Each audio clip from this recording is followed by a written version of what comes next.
Superpowers for good, shaping the fate. Investors and dreamers open the gate. Supercross stands loud, proud, and true, building tomorrow for me and you. Welcome, everyone. I am so excited today. I'm here with Sandy Stinson. She's the president of GoodWag, and you are going to love you're going to love Sandy, and so stick around. You don't want to miss this episode. Sandy, welcome. We're thrilled to have you. Thank you so much, Devin. Well, Sandy, it's not often that I see really successful women running entrepreneurial ventures. It's more and more common. But what brought you to this place? Well, I've always been an entrepreneur. I worked for a bank as a mortgage loan officer for years, and you'd think I worked for a bank, but I was working on straight commission in one of the most volatile industries, real estate, with people going through one of the most emotional times of their lives. And so buying a house is stressful, and I've always had that kind of entrepreneurial spirit. Doing mortgage loans, which I did for almost 40 years. I got to work with people, work with both halves of my brain. There was the sales aspect because I worked on straight commission, but there was also the financial aspect and crunching numbers. And very few people can marry at both, but I loved it.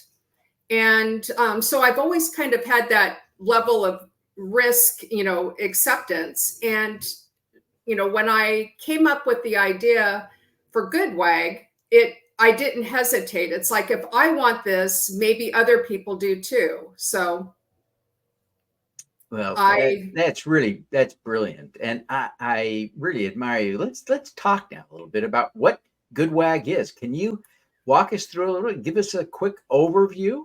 Sure. It started with just one product. My initial product was the poo pail, and I had a large backyard, and I had two dogs who always used the doggy door to go in and out. And I would leave for work in the morning and it was dark. I'd come home for work in the evening, it was dark. And then I'd go out in my backyard on Saturdays and I'd spend half the day picking up dog poop. So it's like, there's got to be an easier way. So I started, trying different things. I tried like an office-sized trash can with a kitty litter scoop, which was fine until it rained. And then it's like, no, it's got to be a covered pail with a scoop. And I kept thinking, if I want this, other people might too. So I started working with a few engineers. It took the right one. Craig is actually my fourth engineer, and he's the one who could envision this with me and help me create bring my idea to life. So it's like, I want this, but really, do other people want this? So I had a crowdfunding campaign in the height of COVID, March 2021, and I sold $500,000 worth in 30 days. So I definitely tested the water. There was an appetite for something like this. And then I had a few problems delivering because of the COVID shutdown, the supply chain issues. And originally I was going to manufacture in China. I paid for the molds myself. But during the campaign, we asked for feedback, and a lot of people said, oh, we want an even taller one. We want wheels. We want more colors. And so I made some alterations, and the molds were in China, like I said. And I said, how long to do these minor updates? And they said, 30 days. So great. We're gonna update the molds and get those ready to ship. Well, they shut down for COVID. I didn't hear back from them for 6 months. And when they finally came back, the container ships, which everything was going to have to be shipped over. Poo pails are large. It was going to take a few container ships. Container ships had gone from $3,000 and 3 to 4 weeks to $30,000 in 6 months. And so I kind of had a friend mentor who had another dog product, and I started looking for a manufacturer in the United States. He suggested his manufacturer in Erie, Pennsylvania. So I had the molds brought out to Erie. Once I tested the updates on the molds in China and that they were good and everything, I had the molds flown out to Erie. And that was, I think, September 2021. And they said, no problem, we can get everything out by Christmas. I have found that people don't always tell the truth. So I paid an extra like $65,000 to fly the molds out instead of putting them on a 6-month boat to get them, because the supply chain issues. And they didn't even open the crate until February. And they had all kinds of problems with it.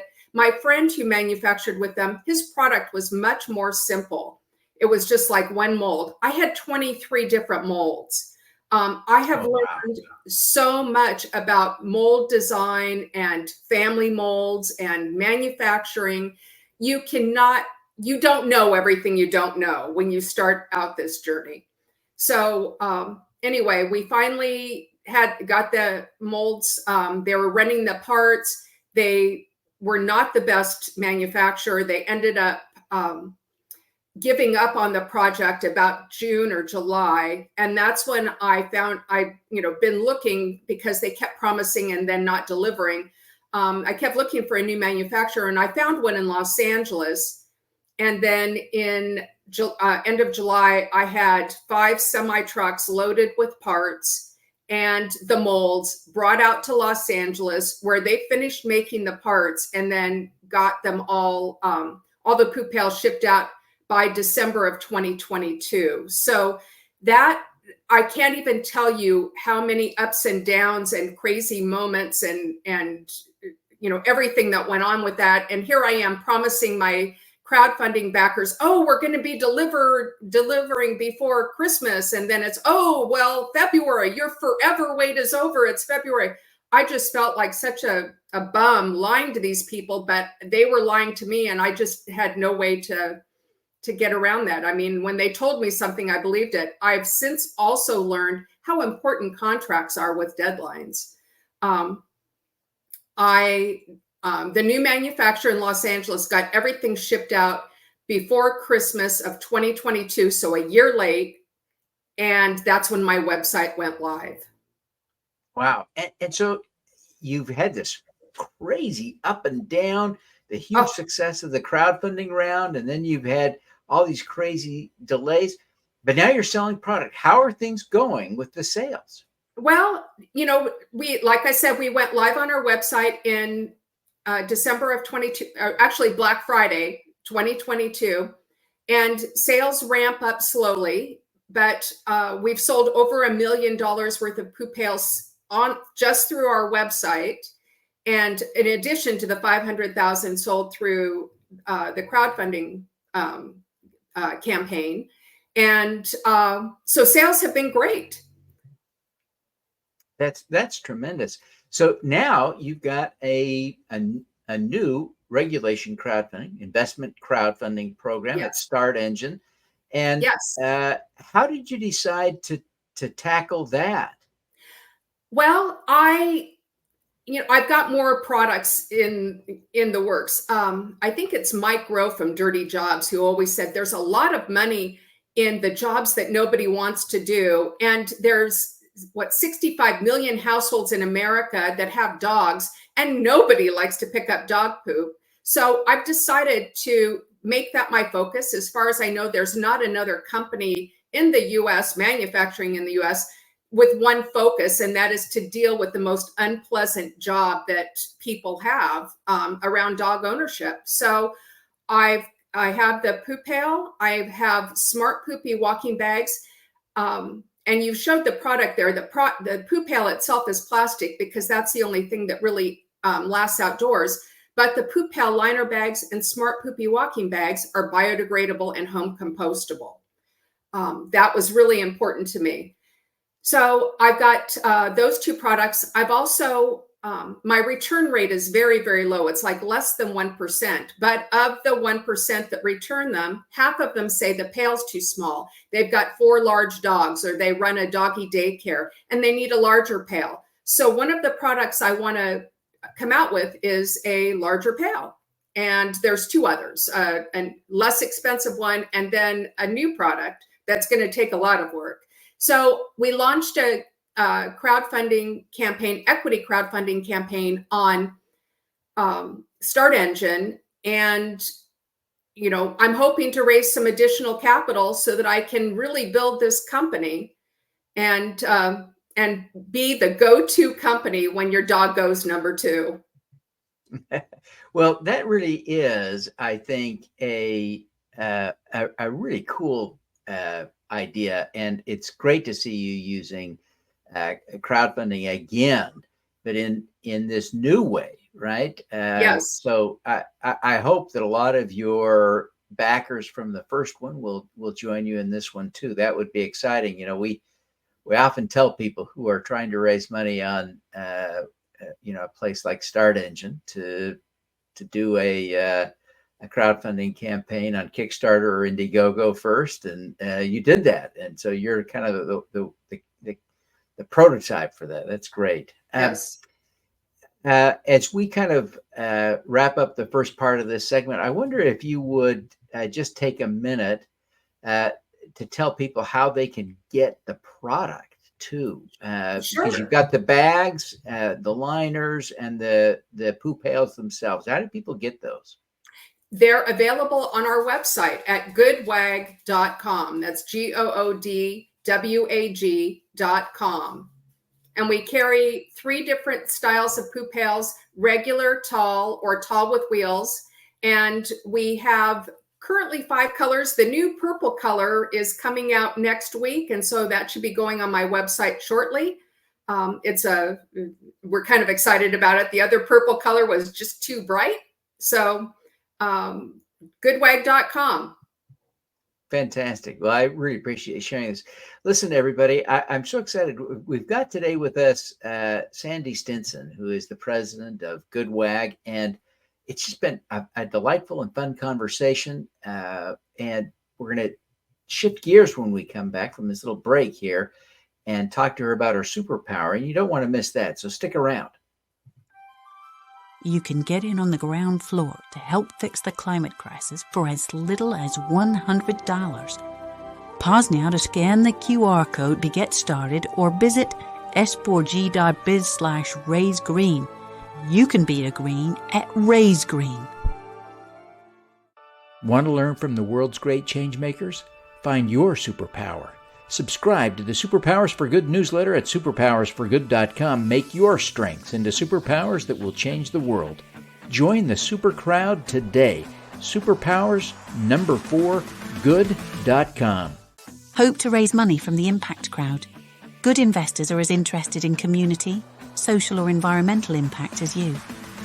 Connect with Funding Hope, an SEC-registered FINRA member crowdfunding portal, to learn how to raise capital from the impact crowd.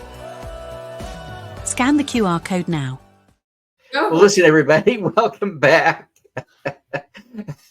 I guess I have to learn how to use this computer. So sorry about that, everybody. Listen, we're thrilled to have Sandy here. We've had the opportunity to talk to her a little bit about her business and her crowdfunding campaign on Start Engine. We're going to shift gears now to talk to her about her superpower. So stick around. Sandy, Yes. you've done all kinds of amazing things. I think back to my days in the mortgage industry, and I lasted in that industry about a year. And you lasted decades. So kudos and congratulations to you. That says a lot about your character and your work ethic. As you think about what makes you successful in life, what do you see as your superpower? Probably more than anything else, it's empathy. It's understanding what people are, how their lives are different. And trying to come up with products that will make them, or come up with just living a life that will help ease the burden of others. Honestly, Yeah. I can't think of anything more important or more worthwhile.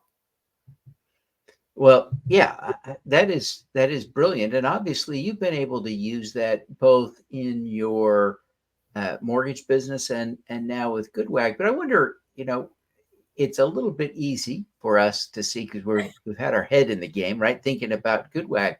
But I wonder if you can think of a specific time when you really had to use your empathy to solve a problem for someone in your mortgage career, to just help us see how you use your empathy professionally as well as to just make people happier.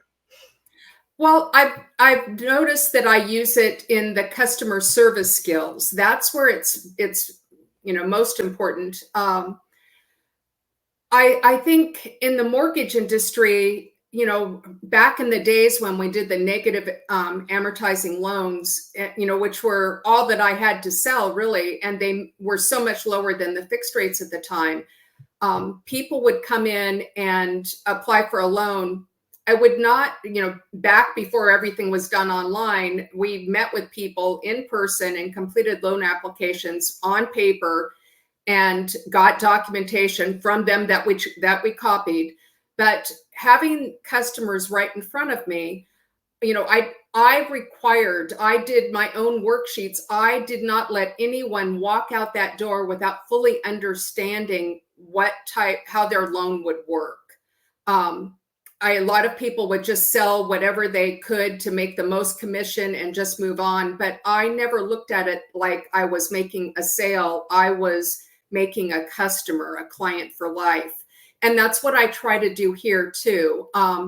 So that requires some empathy. And when I talked with the clients, it was complex, and I would show them everything, and I learned to write upside down so that I could show them all the paperwork, and and how the numbers would affect them exactly. And a lot of times, like, one of the other would just sit back and do this, and it's like, oh, I've lost you.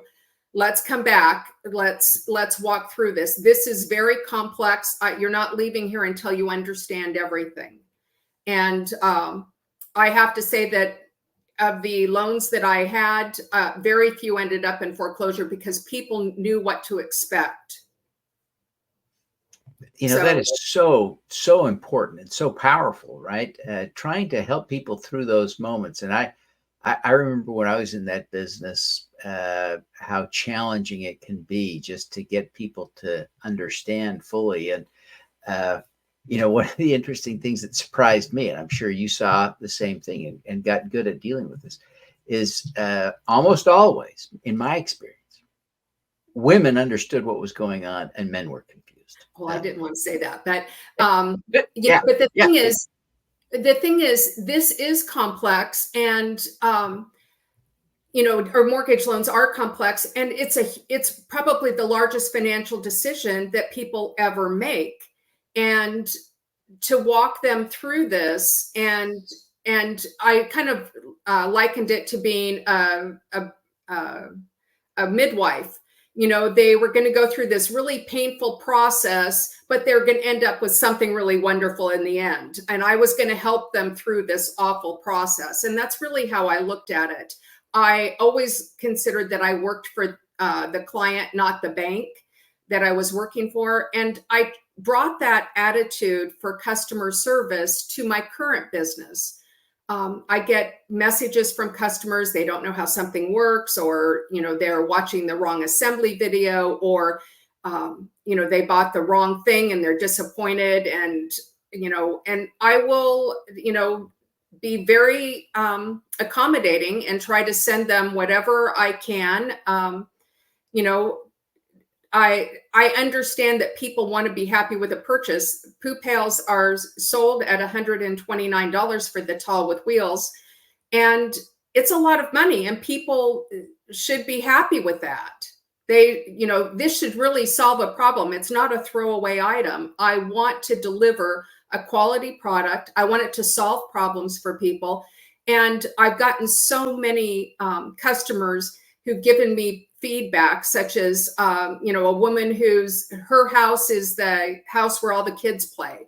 And her backyard. They'll be out in the backyard. A dog will go, and she used to have to leave. She wants to pick it up right away because she's got a house or a street full of kids playing in her backyard. Everybody's there. So she wants to pick it up, but she wants to stay and watch the kids. She wants to make sure that everybody's safe. And so with the poo pail, she just walks over to it, picks it up, sets it right down. And you only have to get rid of the bags once a week and, put them in your compost or trash, but compost is preferred.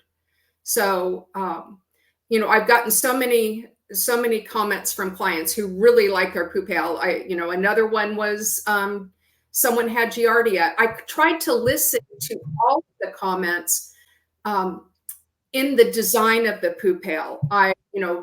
Somebody had gotten Giardia because their hands had gotten too close to the dog poop. So this, the handle and the scoop handle are nowhere near any of the poopy parts. After I did the crowdfunding campaign and I sent out an email to all of the backers to see how they liked their poo pail. And I got a few comments that, this seemed rinky dinky, or, it's a little wonky. The sidearms are, there's too much flexibility in them. And they didn't like that it only had a scoop, not a rake. I went back and redesigned the poo pail based on customer feedback. So Poo Pail 2.0 is what we're selling, pushing now on the website. I still have some of the old Poo Pail 1.0 available on sale, but listening to a customer and what they want is the most important thing for developing any product. Sure. What would be your key tip for learning to develop empathy? We all want to do that, but it's hard to learn, I think, for us. What's your tip? Oh, geez. We all come to situations based on our own background, and not all of us have the same background. I grew up, middle class, but I had a good brain for certain things. Design and angles and math. I was, like the best math student in the school, but I cannot find the way north if you pointed me north. I am directionally challenged. My friends know this about me and they just laugh at me. So it's knowing your weaknesses and knowing that not everybody shares your same strength. I remember my mom wrote a note to a teacher and said, well, this is so smart or so dumb that even, an English teacher should be able to do it. And I was just appalled. I didn't turn in the note because she was making fun of somebody who she assumed was not as bright as her. That's never okay. People do the best they can with what they've got. And we all come from life from different experiences, different strengths. I grew up with a single mom, and she was ahead of her time, but she was really smart, and she couldn't understand why people weren't as smart as her when it came to math or, whatever. And no, there's so many weaknesses that I know that I have. How can I judge others because they don't share my same strengths? Everybody comes into this the best that they can, I think. So, and does the best that they can. Yeah, it's such a great point. Great reminder. And that's a great way to develop and think about empathy. I appreciate you sharing those insights. As we wrap up here, I wonder if you just take a minute again and revisit how folks can learn more about your business, including your crowdfunding campaign. And let me just interject here. This URL that you can see on the screen, s4g.biz/GoodWag, takes you directly to the crowdfunding campaign on Start Engine. The Start Engine URL is a little long for the screen, so I created a short link, s4g.biz/GoodWag. For her. So yes, we're on Start Engine, /GoodWag, and we're also at goodwag.com. Fantastic. Well, Sandy, thank you so much for taking the time to be with us today. We really appreciate your making the time, and we want to see you succeed. We want to wish you every bit of luck with the capital raise and with everything else that you're doing. And I especially love those biodegradable, compostable bags. So keep it up. Thank you so much. I appreciate it, Devin. All righty. Now let's do some good.